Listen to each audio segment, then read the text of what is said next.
আসসালামু আলাইকুম রহমতুল্লাহ। আমরা আগের কয়েকটি ভিডিওতে আলোচনা করেছি, যারা শুনেছেন, যে আমরা যে কোনো কাজের সিদ্ধান্ত নিই, সিদ্ধান্ত আসে কোথা থেকে? আমাদের মাইন্ড থেকে। মাইন্ড, আমাদের কনসাস মাইন্ড এবং সাবকনসাস মাইন্ড এবং আমাদের থটসগুলো, এইগুলো যখন পাকাপোক্ত হয় তখন আমাদের বিলিভ তৈরি হয়। এই বিলিভ যখন সিদ্ধান্ত নেয় যে আমাকে এটা করতে হবে, ওটা করতে হবে, এটাকে যখন পুরোপুরি 100% সে এটা স্থির করে নেয়, এটাই বিলিভ। এবং এই বিলিভটা যখন কনফার্ম হয় তখন সেই কাজটা বাস্তবায়নের জন্য আমাদের ব্রেনকে কনফার্মিং করে। এবং ব্রেন এমন একটা শক্তি, এই ব্রেন মানুষকে আল্লাহ তাআলা এমন একটা অসীম শক্তি দিয়ে সৃষ্টি করেছেন, কিন্তু যে ব্রেন সে কানে শোনে না, চোখে দেখে না, মুখে বলতে পারে না, অর্থাৎ বোবা, অন্ধ এবং বধির। কিন্তু তার প্রচণ্ড পরিমাণ ক্ষমতা, শক্তি, তার শক্তির সে অতুলনীয় শক্তি। তো ব্রেনকে যখন আমরা কোনো একটা কাজের প্রোগ্রামিং সেট করে দিই, ব্রেন তখন সেটাকে বিনা বাক্য ব্যয়ে কোনো প্রশ্ন করে না, ঠিক আছে, এটা ভালো না মন্দ, এটা পারবো কি পারবো না, ঠিক আছে না, কোনো ডাউট, কোনো সন্দেহ করে সে করে না, কোনো প্রশ্ন করে না। এক কথায় সে এমন অন্ধের অন্ধ, এমন বোবার বোবা, এমন বধিরের বধির, কিন্তু শক্তি, গায়ে প্রচুর শক্তি, অসীম শক্তি দিয়ে আল্লাহ সৃষ্টি করেছে ব্রেনকে, মানুষের ব্রেনকে। এই ব্রেনের ক্ষমতা, শক্তিতে সে বিলিভ থেকে আসা তার নির্দেশ পালন করার জন্য সে সদা প্রস্তুত। কোনো প্রশ্ন করবে না, কোনো ডাউট করবে না, কোনো কিল ও কল তার মধ্যে নাই। এই জন্যে আমাদের ব্রেনকে আমরা চেঞ্জ করতে পারবো না। ব্রেন আমাদের কন্ট্রোলে রাখতে হইলে আমাদের বিলিভকে আমাদের ঠিক করতে হবে। আর বিলিভকে আমরা ঠিক করতে পারবো যদি আমাদের থটস, আমাদের চিন্তাধারণা, আমাদের কল্পনা, অর্থাৎ আমাদের মাইন্ড, কনসাস মাইন্ড এবং সাবকনসাস মাইন্ড, এই চিন্তা কল্পনাগুলো, এইগুলো আমাদের ঠিক করতে হবে। তো এটার একটা উদাহরণ দেওয়া যাক, যে ব্রেনের ক্ষমতা কত বড়, আর বিলিভ কিভাবে নির্দেশনা দেয়, নির্দেশ করে, সিদ্ধান্ত দেয়, এটা একটা উদাহরণ দেওয়া যাক। যেমন ধরুন, একটা গহীন সাগরে বিশাল আকৃতির একটা জাহাজ। তো এই জাহাজের ক্যাপ্টেন থাকে এবং ইঞ্জিন রুমে অনেকগুলো কর্মচারী থাকে, ঠিক না? তো ক্যাপ্টেনের কাজ কি? নাবিকের কাজ হইল যে সে সিদ্ধান্ত দিবে, ডানে যাবে না বামে যাবে, ভলিউম বাড়াবে না কমাবে, রেস কমাবে না বাড়াবে, ঠিক আছে। এখন আবহাওয়াটা কি, সব কিছু পর্যবেক্ষণ করে যিনি শিপের যে ক্যাপ্টেন থাকে, সেটা তার নির্দেশনায় পুরো জাহাজটা অপারেটিং সিস্টেম, ইঞ্জিন রুমে যারা আছে কর্মচারী, তারা অপারেট করে। এইটা হলো সিস্টেম। তো এখন উদাহরণটা এমন দেখুন যে আমাদের এই বডি, এটা একটা জাহাজ। তো একটা জাহাজ যখন সেখানে ক্যাপ্টেন থাকে, ক্যাপ্টেন হইল আমাদের বিলিভ, মানে সিদ্ধান্তদাতা, ঠিক আছে। তো ক্যাপ্টেন যখন ইঞ্জিন রুমে যে সমস্ত কর্মচারীরা আছে, যারা অপারেটর আছে, তাদেরকে যে নির্দেশনা দেওয়া হয় সেটাই তারা বাস্তবায়ন করে। কারণ ইঞ্জিন রুমে একদম নিচতলায় দেখা যাচ্ছে যে সেই শিপটা অনেক বড়, 3-4-5 তলা। তো দুই তলা তো পানির নিচেই থাকে, নিচতলার ফ্লোরটা পানির নিচে মনে করেন। তো এরা তো জানিমামে কিছু দেখে না, অন্ধকার। ওরা জাহাজ কোন দিকে যাচ্ছে, পূর্ব দিকে না পশ্চিম দিকে, উত্তর না দক্ষিণ, এখন রাত না দিন, তারা কিছুই দেখে না, ঠিক না? তাদের কাছে রাত দিন সমান। তো ওই অপারেটিং যারা করতেছে ইঞ্জিন রুমে, ওরা হইল আমাদের ব্রেন। ওরা চোখে দেখে না, কানে শোনে না, বোবা, কথাও বলতে পারে না।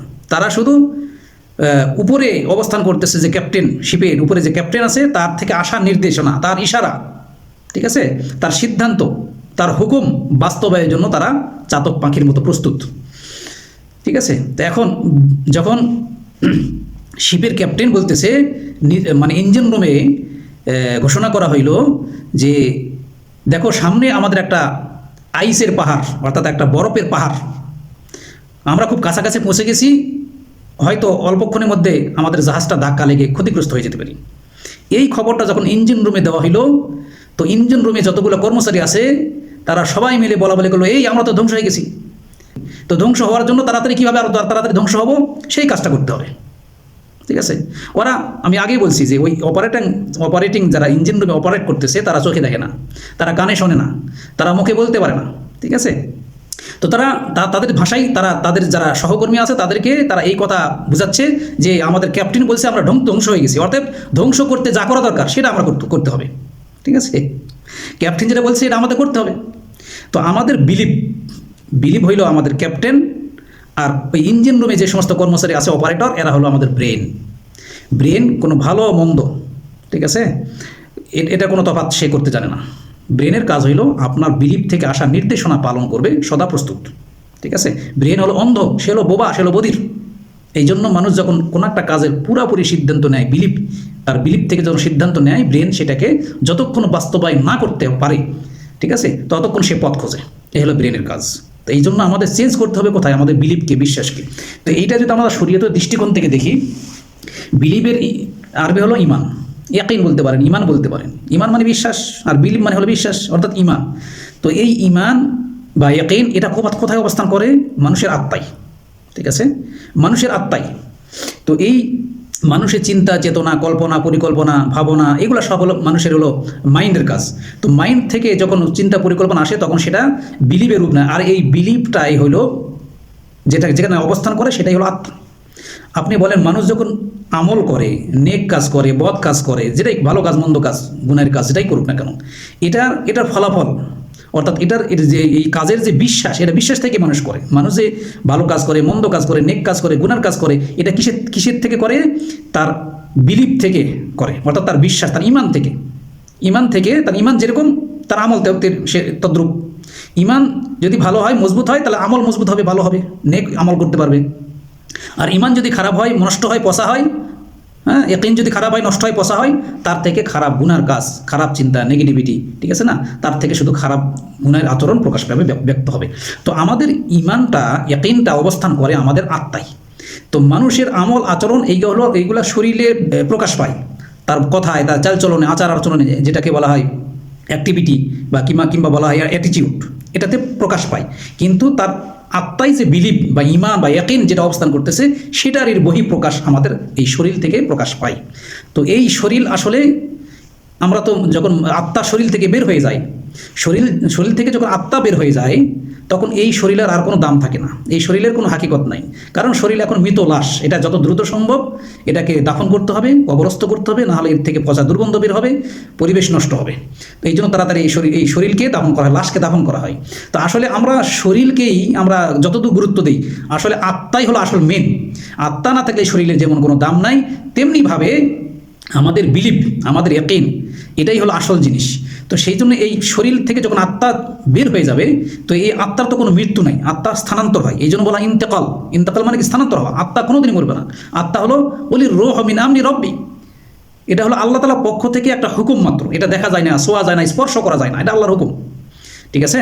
তো এই আত্মাই হলো মেইন, এর শরীরটা মেইন না, শরীরটা হলো বাহন, ঠিক আছে? তো এই আত্মাই অবস্থান করে আমাদের বিলিভ, আমাদের ইয়াকিন, আমাদের কি, আমাদের বিশ্বাস, এটাই অবস্থান করে আমাদের আত্মায়। আর আত্মার যেহেতু মৃত্যু নাই, এই জন্য মৃত্যুর পরে এই আত্মার স্থানান্তর হয়ে আলমে বরজখে অবস্থান করবে নির্দিষ্ট সময় পর্যন্ত। সে আলমে বরজখ, মানে কবরের জগতে নির্দিষ্ট সময় পার হয়ে যাওয়ার পরে আল্লাহর হুকুম যখন হবে, কিয়ামত হাসরের মাঠ কায়েম হবে, তখন সেখানে এই আত্মাটা হাজির হবে এবং এই আত্মার বিচার আচার হবে। বিচার হওয়ার পরে ফাইসালা যেটা হবে, যদি সে নেক কাজের তার বেশি হয় তাহলে সে জান্নাতি হবে, যদি তার বদ কাজ বেশি হয়, গুনার কাজ বেশি হয়, তাহলে সে জাহান্নামী হবে। অর্থাৎ এই আত্মাই আসলে ফলাফলটা ভোগ করবে, আত্মাই। তাকে আল্লাহ তাআলা এই ফলাফল ভোগ করার জন্য তাকে নতুন শরীর দেওয়া হবে, জান্নাতি শরীর তৈরি করা হবে জান্নাতীদের জন্য জান্নাতি শরীর, আর জাহান্নামীদের জন্য জাহান্নামের উপযুক্ত করে শাস্তি বরদাস্ত করার জন্য যে মানে তার শরীর দরকার, উপযুক্ত শরীর দিয়ে তাকে নতুন করে সৃষ্টি করা হবে। তাহলে বোঝা গেল আমাদের এই বাহ্যিক শরীর, এই আকার আকৃতি, এটা মেইন না, এটা হলো আমাদের একটা বাহন। আর আমাদের ভিতরে যে একটা আত্মা নামে একটা জিনিস আছে, যেটা দেখা যায় না, ছোঁয়া যায় না, স্পর্শ করা যায় না, সেটা হলো আত্মা, সেটাই হলো আসল হাকিকত। তো এটা দ্বারা বোঝানোর উদ্দেশ্য যে আমার এই আলোচনার সাথে, সেটা হলো এই যে আমরা আমাদের বিলিভকে যতক্ষণ চেঞ্জ না করব, আমাদের ইমানকে, আমাদের ইয়াকিনকে যতক্ষণ আমরা মজবুত না করব, ঠিক না করব, ঠিক আছে, ততক্ষণ আমাদের তার আমল পরিবর্তন হবে না। আমল আসে আমাদের আত্মার নির্দেশ থেকে, ঠিক আছে? আর আত্মার নির্দেশনা থেকে আমাদের আমলটা প্রকাশ পায়, আমাদের ব্রেন আমাদের আমলটা করায়, বাস্তবায়ন ঘটায়। তো সেই জন্য আমাদের বিলিভকে, আমাদের ইমানকে, আমাদের ইয়াকিনকে ঠিক করতে হবে, ঠিক আছে? তো এই জন্য আল্লাহ তাআলা ব্যবস্থা রাখছেন শরীয়তের দৃষ্টিকোণ থেকে, যেটার জন্য আমাদের কী করতে হবে? আমাদের তওবা, ইয়া আইয়ুহাল্লাযীনা আমানু তুবু ইলাল্লাহি তাওবাতান নাসুহা। শরীয়তের দৃষ্টিকোণ থেকে আমাদের ইমানকে যদি ঠিক করতে চাই, তাহলে আমাদের তওবা নাসুহা করতে হবে, ঠিক আছে? অন্য আয়াতে বলা হয়েছে ইল্লা মান তাবা ওয়া আমানা ওয়া আমিলা সলিহান ফাউলাইকা ইউবাদদিলুল্লাহু সাইয়্যাতিহিম হাসানাত। শুধু তওবা করলে হবে না, এর সাথে কি করতে হবে? তাবা ওয়া আমানা ওয়া আমিলা, এর সাথে আর দুটো জিনিস করতে হবে। শুধু তওবা করলে হবে না, তওবা তো করতে হবে মজবুতের সাথে। সেই তওবার দুটো শর্ত, একটা হলো ঈমানটা আবার নতুন করে মজবুত করতে হবে। অর্থাৎ আমাদের বিলিভে যে সমস্ত নেগেটিভিটি আছে ওইগুলোকে যতক্ষণ পরিবর্তন না করা হবে ততক্ষণ এই তওবা শুধু হাহুতাশ করে কোনো লাভ হবে না। ঠিক আছে? তওবার শর্ত দুটা এই আয়াতের মধ্যেই উল্লেখ করা হয়েছে, ইল্লা মান তাবা ওয়া আমানা ওয়া আমিলা। ঠিক আছে? তওবা করবে তো অবশ্যই, সেই তওবা উপযুক্ত তওবা শর্ত হইল সে তার ঈমানকে ঠিক করবে, ওয়া আমানা এবং এর সাথে ওয়া আমিলা অ্যাকশন নেবে। ঠিক আছে? আমরা আমাদের বিলিভে, আমাদের সারাউন্ডিং, আমাদের আগের যে সমস্ত ভিডিও আপনারা দেখে থাকলে আমার এই কথাটা বুঝতে সহজ হবে যে আমাদের সারাউন্ডিং, আমাদের পরিবার, আমাদের সমাজ, আমাদের স্কুল লাইফ, আমাদের ফ্রেন্ড সার্কেল, আমাদের এই 20-30-40 বছর হায়াতের মধ্যে যত লোকদের ইতিহাস আমরা দেখে দেখে, তাদের অ্যাটিচিউড, তাদের আচরণ দেখে দেখে, তাদের ওই নেগেটিভ কথা শুনে শুনে ইদা তাকাররারা আলা সামঈ তাকাররারা ফিল কলবি, কানে শুনতে শুনতে শুনতে আমাদের ওটা বিলিভে রূপান্তর হয়ে গেছে। এখন এই জঙ্গল সাপ যতক্ষণ না করব, ইমানকে যতক্ষণ আমরা নতুন করে ইমানকে সেটাকে মানে জাদ্দিদু ঈমানাকুম, তোমাদের ইমানকে জাদ্দিদ করো, তাজদিদ নবায়ন করো। যতক্ষণ আমাদের বিলিভকে নবায়ন অর্থাৎ চেঞ্জ না করব, আমাদের নেগেটিভগুলো আমাদের বিলিভ থেকে বের না করব, ততক্ষণ পর্যন্ত এই তওবাটা কবুল হবে না। ঠিক আছে? ততক্ষণ পর্যন্ত এই তওবা মৌখিক তওবাই থাকবে, এটা কার্যকরী হবে না। 2 নম্বর হইল শুধু তওবা করলে হবে না, অর্থাৎ শুধু নেগেটিভ আমাদের সারাউন্ডিং থেকে আসা যে বিলিভগুলো, নেগেটিভগুলো, ওইগুলো বের করলেই শুধু হবে না, বরং ইমানকে আমরা নতুন করে বিলিভ তৈরি করব এবং সেই সাথে সাথে আমাদের অ্যাকশন নিতে হবে। তাহলে কি হবে? অর্থাৎ আমল করতে হবে। ঠিক আছে? আমল মানে অ্যাকশন। ওকে, তাহলে সেটা নেক আমল করতে হবে, ভালো আমল করতে হবে, ভালো অ্যাকশন, প্রপার অ্যাকশন করতে নিতে হবে। ফাউলাইকা ইউবাদদিলুল্লাহু সাইয়্যাতিহিম হাসানাত। যদি আমরা এই 2টা কাজ করি, মূলত 3টা কাজ, একটা হলো আমাদের বিলিভ থেকে আমাদের নেগেটিভগুলো বের করে দিতে হবে। ঠিক আছে? এটাকে আমরা কি বললাম? যে তওবা। এই তওবার শর্ত হইল যে আমাদের আগের পুরাতন বিলিভকে বের করে, পচা গান্দাকে বের করে, কুয়াতে পড়ছে, যদি কোনো কুয়াতে ইঁদুর পড়ে ওই কুয়া সাফ করার সিস্টেমটা কি? ওই কুয়া থেকে আগে কি করতে হবে? আমাদের ওই মরা ইঁদুরটাকে কুয়া থেকে আগে বের করতে হবে, তারপরে 40 বা 60 বালতি পানি নিষ্কাশন করতে হবে। তাহলে না ওই কুয়ার পানি পাক পবিত্র বলে গণ্য হবে। এটা হলো কুয়া, মানে মৃত জন্তু যদি কুয়াতে পড়ে সেটা পবিত্র করার, এটা কি তাহারাত করার, এটা হলো সিস্টেম, মাসালা। তো আমাদের বিলিভে, আমাদের অন্তরে, আমাদের আত্মায় যেই সমস্ত আজকে 40 বছর, 30 বছর, 50 বছর হায়াতের মধ্যে যত নেগেটিভ কথা শুনতে শুনতে আমাদের অন্তরের মধ্যে যেই খারাপ ইঁদুর পরে মরে বসে আছে, নাপাক মানে দুর্গন্ধ ছড়াচ্ছে, তওবা করার নিয়ম হইল যে আগে আমাদের ওই ইঁদুরটাকে বের করতে হবে। তারপরে কি করতে হবে? 40 বালতি বা 60 বালতি, মানে ইঁদুরের সাইজের উপর নির্ভর করবে। ঠিক আছে? সেই মৃত লাশের উপর নির্ভর করবে কত বালতি বের করতে হবে। তো তারপরে কি করতে হবে? আমার 30 বালতি বা 40 বালতি পানি নিষ্কাশন করতে হবে, বের করে ফেলতে হবে। এরপরে আমাদের নেক আমলগুলো করতে হবে। তো নেক আমল মানে প্রপার অ্যাকশন আমাদের নিতে হবে। তাহলে কি হবে? তাহলে আল্লাহ তাআলা বলতেন ইউবাদদিলুল্লাহু সাইয়্যাতিহিম হাসানাত। আল্লাহ তাআলা কি করবেন? অতীতের যে গুনার কাজ করেছে, ভুল করেছে, অপরাধ করেছে, আল্লাহ তাআলা সেটা পোষায় দেবেন, সেটা নেক দিয়ে পরিবর্তন করে দেবেন। সুবহানাল্লাহ। তো আমরা এই আয়াত থেকে শুধু মানে দুনিয়া বুঝলাম তাও না, আবার শুধু আখিরাত বুঝলাম তাও না, আমরা বাস্তব উদাহরণ দিয়ে এটা বোঝানোর চেষ্টা করলাম যে আসলে আমরা যেমন ইমানের অবস্থান থাকে আমাদের আত্মায়, ঠিক বিজ্ঞানীদের ভাষায় বিলিভ, এই বারবার বিলিভ বলা হচ্ছে, এই বিলিভ থেকেই সিদ্ধান্ত দেওয়া হয় আমাদের শরীর, আমাদের বহির্বিশ্বে আমাদের এটা কি রেজাল্ট আকারে প্রকাশ পায়। আর এটা ঘটায় কে? আমাদের ব্রেন হলো বোবা, অন্ধ, বধির। ব্রেনকে আমরা কখনো কন্ট্রোল করতে পারবো না যতক্ষণ আমাদের বিলিভকে ঠিক না করব। আর বিলিভকে আমরা কখনো ঠিক করতে পারবো না যতক্ষণ আমাদের থটস, আমাদের চিন্তা চেতনা, কল্পনা, পরিকল্পনা, আমাদের মাইন্ডসেটকে ঠিক না করব। তো এই কথাই বোঝানোর জন্য আমরা এই আয়াতটা নিয়ে আসছি। তো ঠিক আখিরাতের বেলাও এটা প্রযোজ্য। আমরা যদি ভালো ফলাফল পেতে চাই, আমরা জান্নাত পেতে চাই, সফল হতে চাই, তাহলে আমাদের গুনাহের পরিবেশ থেকে আমাদের মুক্ত হতে হবে, আমাদের আত্মাকে গুনাহ মুক্ত করতে হবে, তারপরে সেই মানে এই বিলিভকে চেঞ্জ করতে হবে, তারপর আমাদের প্রপার অ্যাকশন নিতে হবে, নেক আমল করতে হবে। তাহলে কি করবেন? আমাদের আত্মায় থাকা যে মানে যে এতদিন যে আত্মায় আমাদের গুনাহের পরিবেশের কারণে আমরা যে গুনার কাজগুলো করে ফেলেছি, আমরা অপরাধ করে ফেলেছি, আমরা নাকাম হয়েছি, অসফল হয়েছি, ঠিক আছে, ব্যর্থ হয়েছি, এই ব্যর্থতাকে আল্লাহ তাআলা পুষিয়ে দিবেন। এই ব্যর্থতাকে আল্লাহ কি দিয়ে?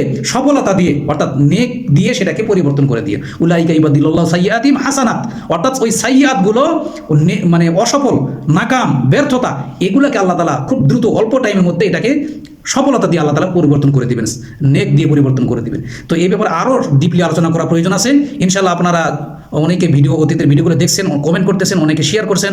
তো আমি আরও উৎসাহ পাচ্ছি, ইনশাআল্লাহ এইভাবে আমাদের সাথে থাকেন। পরবর্তীতে আরও এর ডিপলি আলোচনা নিয়ে আসা হবে কোনো টপিক নিয়ে। সে পর্যন্ত সবাই ভালো থাকবেন, সুস্থ থাকবেন। আসসালামু আলাইকুম ওয়া রাহমাতুল্লাহি ওয়া বারাকাতুহু।